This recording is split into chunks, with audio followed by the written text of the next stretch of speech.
O que acontece com o meu espírito logo depois da morte? O que acontece com minha alma? Qual a diferença dos dois, alma e espírito? Como é que eu faço para sair de um vício específico?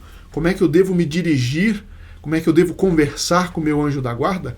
Essa e várias outras perguntas é que nós trataremos hoje na sexta-feira de perguntas e respostas. Muito bom dia, meu nome é Daniel Martins, este é o canal dos Santos Anjos, feito para nós conhecermos esse mundo maravilhoso dos Santos Anjos, saber como atrair a sua ação para afastar a influência do demônio no nosso dia a dia. Muito bom dia, seja muito bem-vindo.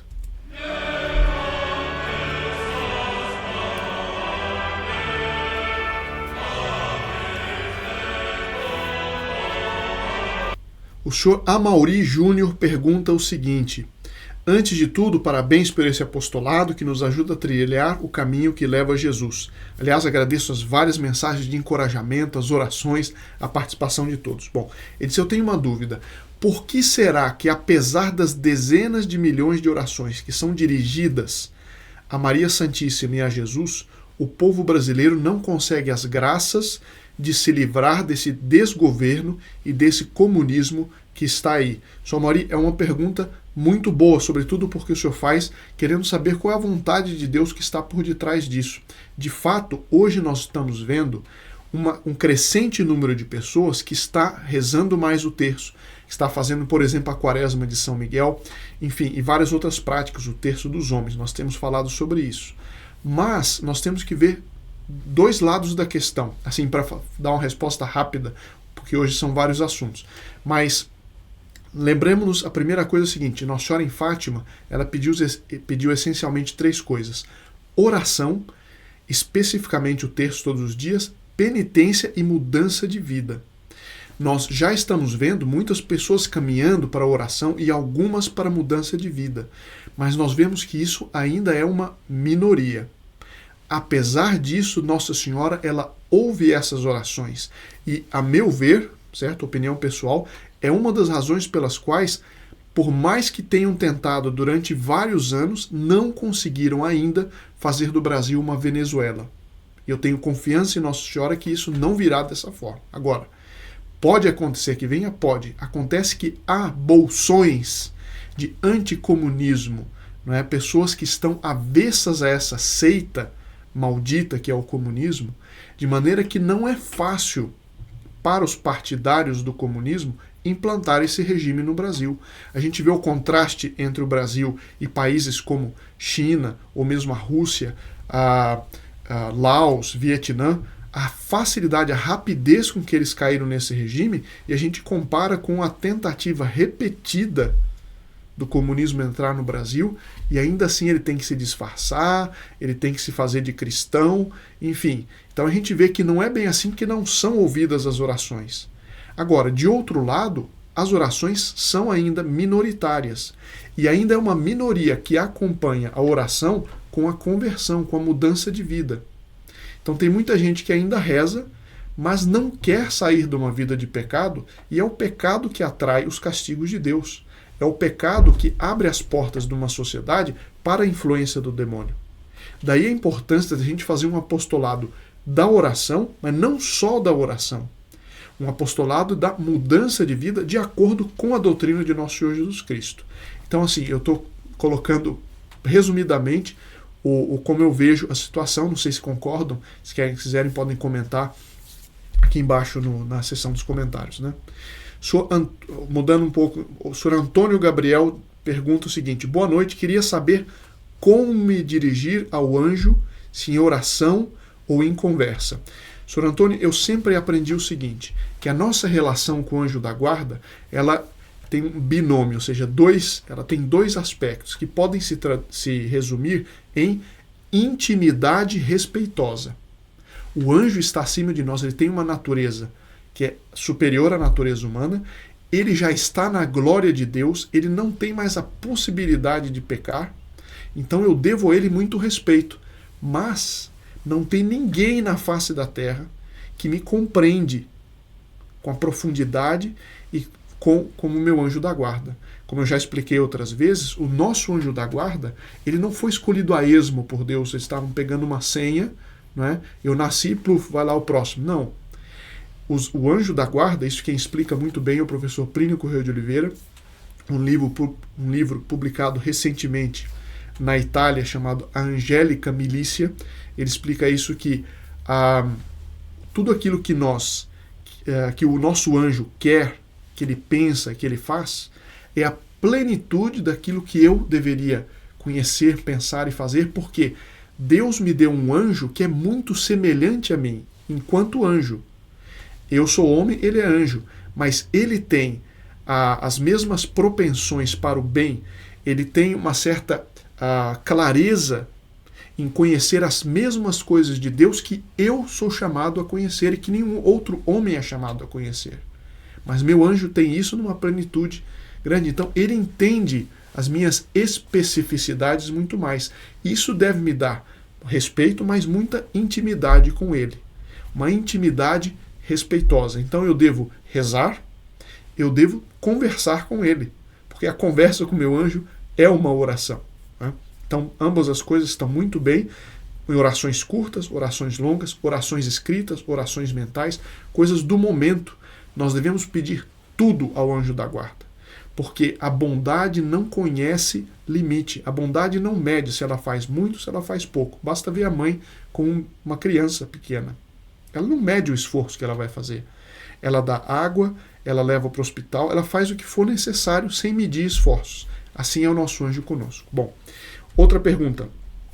Dona Tânia, infelizmente vivemos numa época, é um comentário, de cristãos mornos.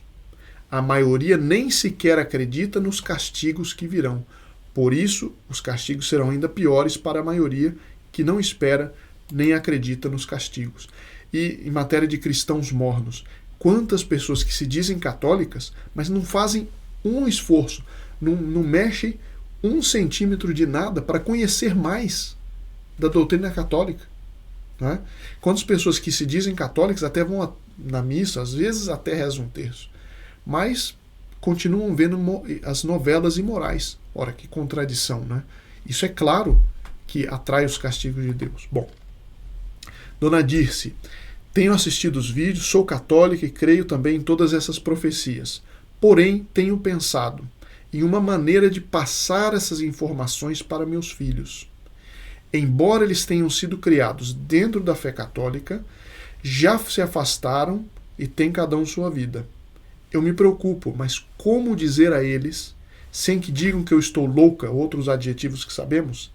Será que seria interessante termos um vídeo nos orientando a esse respeito? Não sei se fui claro. A dona Dirce está muito claro.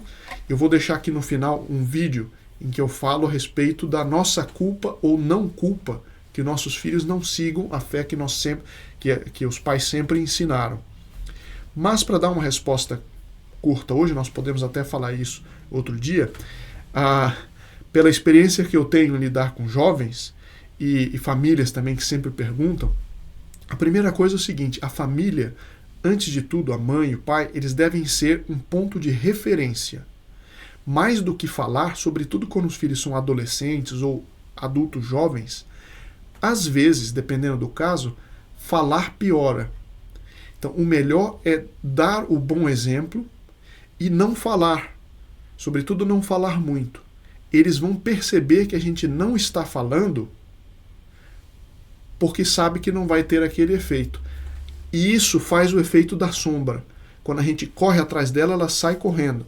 Quando a gente corre dela, ela vem em nosso encalço. Então, mesmo que isso não aconteça agora, esse ponto de referência vai servir no futuro. Então, mais do que falar nessa situação que a senhora descreve, que é o caso de muitos pais, mais do que falar é ser um ponto de referência. Primeiro ponto que eu sugiro, pela experiência que eu tenho com jovens e com famílias, enfim, que eu tenho visto. Agora, a segunda coisa é, depois de um certo tempo, ao menos sugerir que eles usem, por exemplo, no carro o terço, ou que usem a medalha milagrosa no bolso, escondido, não precisa ninguém ver. Colocar a medalha milagrosa no carro deles. Nossa Senhora, a medalha milagrosa é incrível. A Nossa Senhora, ela abre o caminho, mais tempo, menos tempo. Né? Vai dar muitas ocasiões de conversão, de volta à fé. Então, é medalha milagrosa. mas e parar de falar, dependendo do caso, né? Claro, cada caso é um caso. Mas dependendo do caso, como a senhora está descrevendo, eles acham que eu estou louca, não sei quanto, é melhor não falar. Melhor não falar, mas ser um polo de referência na vida deles, que lá na frente vai servir. Espero que essas duas coisas, o ponto de referência, não falar, dependendo do caso, mas dar a medalha milagrosa, e quando vem um sofrimento, aí sim dá um conselho, mas de leve. Aí são as coisas que eu tenho visto que mais funcionam. Bom, e às vezes não funciona, porque Deus nos deu o livre-arbítrio, e nós vamos para o céu, cada um tem que ir para o céu, escolher ir para o céu, né? Mas Nossa Senhora também leva em conta o sofrimento dos pais para dar graças especiais para os filhos. Sr. Milton, o que esse exorcista que nós falamos outro dia chama de Satanás são espíritos com pouca evolução, que entretanto um dia chegarão à condição de um Francisco de Assis. Assim é a evolução das pessoas e dos mundos. Sr. Milton, me desculpe, mas isso não é verdade. Isso não é a doutrina revelada por Deus, e isso é contrário à doutrina revelada por Deus. Os espíritos não têm negócio de espírito evoluir. O que é o espírito? Quando a gente diz espíritos malignos, se refere aos demônios. Quando a gente diz espíritos angélicos, são os anjos. Agora, os homens têm espírito? Sim, no sentido de que a nossa alma tem uma parte espiritual. Não existe alma de um lado e espírito. Não, espírito é o nome que se dá à parte da nossa alma que é espiritual, que é imortal. Quando nossos corpos morrem, a nossa alma não morre. A nossa alma não morre. Está ali a inteligência, a vontade, a nossa personalidade, enfim. Depois, no final do mundo, no fim do mundo, a ressurreição da carne, nossos corpos serão ressuscitados e se reunirão a nossas almas novamente. Mas o espírito é apenas a parte espiritual da nossa alma, não é uma coisa diferente. E quando nós morremos, a nossa alma imediatamente vai ser apresentada diante de Deus para o juízo particular. E dali nós vamos ou para o inferno, que Deus nos livre, eternamente, se nós morrermos na inimizade com Deus, ou seja, tendo um pecado mortal, em estado de pecado mortal, ou nós vamos para a felicidade também eterna do céu, dependendo do caso, passando pelo purgatório. Então, são esses dois caminhos, não tem outro. Não existe espírito ficar rondando, porque então vai se transformar e vai se reencarnar no macaco e depois no rinoceronte. Isso não existe. Isso que o senhor está dizendo, com todo respeito, é errado. É contrário à doutrina revelada por nosso Senhor Jesus Cristo, é contrário à razão, enfim, é contrário a toda a doutrina católica. A dona Jane, mudando de assunto, faz um relato interessante. Isso de alguns dias atrás, quando nós fizemos um vídeo sobre a Assunção de Nossa Senhora e como Nossa Senhora teve a dormição. Ela quis morrer, ela não precisava, não tinha um pecado original, não precisava, ela quis morrer, só que foi tão suave que é chamada dormição. E Nossa Senhora, ela quis sofrer isso para melhor se parecer com o divino filho dela, que também não precisava morrer, mas quis morrer para a nossa salvação. Então, Dona Jane passou, ela disse que sempre passa o link para uma família, e ela conta aqui. Eu mando o link para uma moça todos os dias, ela mora com a mãe e a avó, uma senhora de 97 anos. Ontem a moça assistiu esse vídeo, em que que o professor Plínio Corrêa de Oliveira sugeria que a gente unisse a nossa morte, na hora da morte, unisse a nossa morte a essa morte de Nossa Senhora, aos méritos da morte de Nossa Senhora. Ontem a moça assistiu o vídeo juntamente com a avó. Mais tarde ela me passou uma mensagem pedindo orações pela avó, que não estava bem. Como já estava tarde e a idade dela muito avançada, pedi ao meu anjo da guarda para entrar em contato com o anjo dela e a ajudasse no que fosse preciso. A senhora faleceu na madrugada de forma suave, sem agonia. Estive no velório, fisionomia serena, tranquila. É certo que os santos anjos a ajudaram. Foi muito reconfortante, que Nossa Senhora recompense a todos do canal pelo bem que fazem as almas com esse magnífico apostolado. De fato, Dona Jane, eu sempre transfiro esse elogio para todos os membros do Grupo Apóstolo dos Santos Anjos que fazem com que esse trabalho seja possível. E aqueles que ainda não sabem o que é, faça parte desse grupo, saiba todos os benefícios espirituais, alguns benefícios materiais, no primeiro link na descrição deste vídeo. Estamos caminhando para o fim e alguém pergunta: o que eu faço para tirar esse vício de um pecado específico? Então, digamos, uma pessoa que pode estar viciada em pornografia e não consegue deixar, uma pessoa que está viciada na bebedeira e não consegue deixar, como deixar um vício?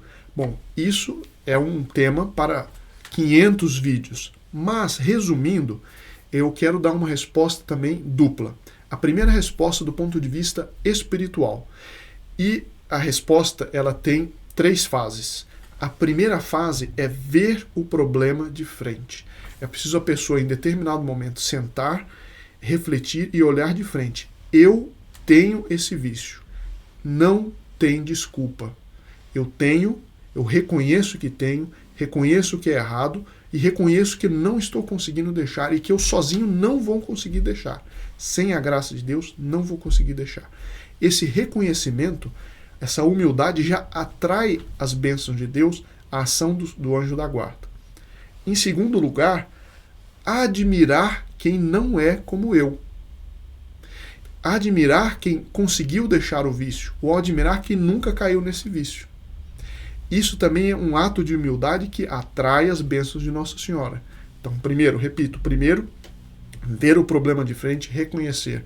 Segundo, admirar quem não é assim. E fazer isso por um longo espaço de tempo. Fazer isso até internalizar, ser uma segunda natureza, a gente reconhecer e admirar quem não é. Esse é os 2 primeiros passos. E em seguida, pedir muito. Mas só pedir depois de fazer isso. Pode também concomitantemente. Mas pedir depois de ter esse ato de humildade duplo. Reconhecer e admirar quem não é. Com isso vai me dar um desejo muito grande de deixar aquele vício. E esse desejo torna a oração muito mais eficaz. Isso é resumindo o que vários autores espirituais recomendam. Agora, muitas vezes o vício chegou a um ponto que ele quase se transformou num transtorno, seja um transtorno de ansiedade, seja um transtorno qualquer, enfim, um vício que tem um lado medicinal, por assim dizer. E existem terapias para isso. A graça, ela trabalha junto com a natureza. E certas coisas a gente precisa tratar do material, do natural, e também tratar sobrenatural, porque as duas coisas, para nós que somos corpo e alma, andam, na maior parte dos casos, andam juntas. E eu sugiro, tem um livro que eu sugiro, que eu vejo que tem feito bem a muitas pessoas, do professor Jude Brewer. O título do livro é Desconstruindo a Ansiedade, um guia para superar os maus hábitos que geram agitação, preocupação e medo. Eu vou deixar esse título, a referência do livro, aqui na descrição do vídeo. Eu não concordo, né, com certas conclusões que ele tira, mas no geral a parte científica está muito bem explicada e realmente ajuda a pessoa a sair não só dos vícios de cigarro e de outras coisas, mas também da agitação, da ansiedade e tudo mais. É um livro que eu recomendo, é de um professor e doutor de uma das maiores universidades dos Estados Unidos, que tem um centro que trata de vício e tudo mais. Então é um livro, quem me pergunta isso, eu recomendo esse livro aqui. E para terminar, eu tenho aqui dois comentários, 2 assuntos diferentes. Avelino diz o seguinte: sola scriptura, só a escritura basta, a letra é para todos, basta adquirir uma Bíblia e ler ou estudar. Agora, o verdadeiro entendimento do que está escrito nas Escrituras Sagradas é Deus que revela, por intermédio do Espírito Santo, àqueles que creem e obedecem ao ensinamento gratuito do Mestre e Senhor Jesus. As Escrituras Sagradas não vieram da Igreja Católica, nem de Calvino, nem de Lutero, nem dos padres da Igreja, etc. Eu disse, Avelino, novamente me desculpe, mas isso está errado. Por quê? Quem que disse que a Bíblia é a Bíblia? Com que autoridade? foi a Santa Igreja Católica Apostólica Romana. Foi o Papa, né, que mandou que as Escrituras fossem compiladas, né, vistas as fontes originais, mas quem é que diz qual livro da Bíblia que é inspirado pelo Espírito Santo e qual que não é? As Bíblias protestantes têm 66 livros, creio. A Bíblia Católica, 72, 73, eu sempre esqueço se é 72 ou 73. Mas enfim, quem que disse que aquilo é inspirado? Foi a autoridade dada por Deus à Igreja, dada para os apóstolos, e que a tradição confirma, e que todos os estudos confirmam. Então Deus Nosso Senhor, Ele criou uma ordem no universo, uma ordem hierárquica. Não é assim que Ele revela tudo a todos a todo momento. Senão vira a confusão que vira aí, a quantidade de igrejolas que nascem à torta e à direita. A pessoa aluga um galpão, pronto, é uma igreja. Né? E não é assim. Deus Nosso Senhor, Ele fundou uma igreja, colocou uma cabeça visível, que dentro das condições postas por Ele, essa cabeça visível, que é o Papa, deve guiar a igreja. Ah, mas houve na história muitos papas ruins. Pois é, eles só confirmaram a regra, que apesar deles terem sido ruins, eles não conseguiram, que também não podiam, mudar a doutrina de Nosso Senhor Jesus Cristo. É uma coisa que é um mistério magnífico da história da igreja. Teve o caso de Napoleão com o cardeal Consalvi, muito famoso. Que Napoleão estava no auge do seu poder e disse assim, chegou para o cardeal e disse o seguinte, agora eu vou destruir a igreja católica. Aí o cardeal disse para ele, olha, em 1800 anos, nós não conseguimos destruir, não é o senhor que vai conseguir. Por quê? Porque tem essa assistência do Divino Espírito Santo. Quer dizer que tudo que o Papa diz é certo? Diz, não. Nem o Papa tem autoridade para mudar a doutrina católica. Se ele fizer, se ele falar algo contrário à doutrina católica, ele erra. Porque a gente sabe o que é a doutrina católica. O magistério perene da igreja não erra. E nem o Papa tem autoridade para mudar isso. Mas o Papa não é infalível? Bom, esse é o assunto para outro vídeo. O fato não é tudo que o Papa diz que é infalível, só em algumas circunstâncias. Mas isso nós podemos ver em outro vídeo. O fato é que isso que o senhor está dizendo não é verdade. Porque é a tradição da igreja, a tradição apostólica que confirma que a Sagrada Escritura é a Sagrada Escritura. Quais livros são inspirados e quais não são. E para terminar, o último, o senhor Marcelo diz, consagrei meu celular à Virgem Maria para não ver pornografia, pois li no catecismo que a castidade nunca se tem fixo. Ela é sempre uma luta. É exatamente isso. E é uma coisa que eu sempre aprendi. A castidade, quem pratica a castidade, tem uma força muito grande. Mas a castidade é uma virtude frágil. Então, ela é uma coisa frágil. Se a gente mantém, nos dá muita força. Mas ela em si, a gente tem que estar sempre tomando cuidado, porque a qualquer momento nós podemos cair. Sobretudo com as ocasiões de pecado que tem hoje em dia, sobretudo com as ocasiões que estão na nossa mão, estão na palma da nossa mão com o celular. Então, o senhor tem toda a razão, a castidade é preciso sempre tomar cuidado, sempre ter cautela, e a fórmula é a preparação remota. Ninguém mantém a castidade ou a fidelidade conjugal durante muito tempo sem se preparar para o que pode acontecer de tentação. Eu sei que indo no ambiente de trabalho eu vou ter tal tentação, já me preparo agora. Por isso que chama preparação remota. Não adianta, não, quando acontecer eu rezo e pronto. Não. É preciso saber evitar as ocasiões e para isso eu preciso fazer uma preparação antes que acontecer. Antes da coisa acontecer. Bom, espero que isso tudo de alguma forma lhes ajude. Peço que rezem por nós. Um fim de semana repleto das bênçãos dos santos anjos e nos vemos na segunda-feira, se Deus quiser.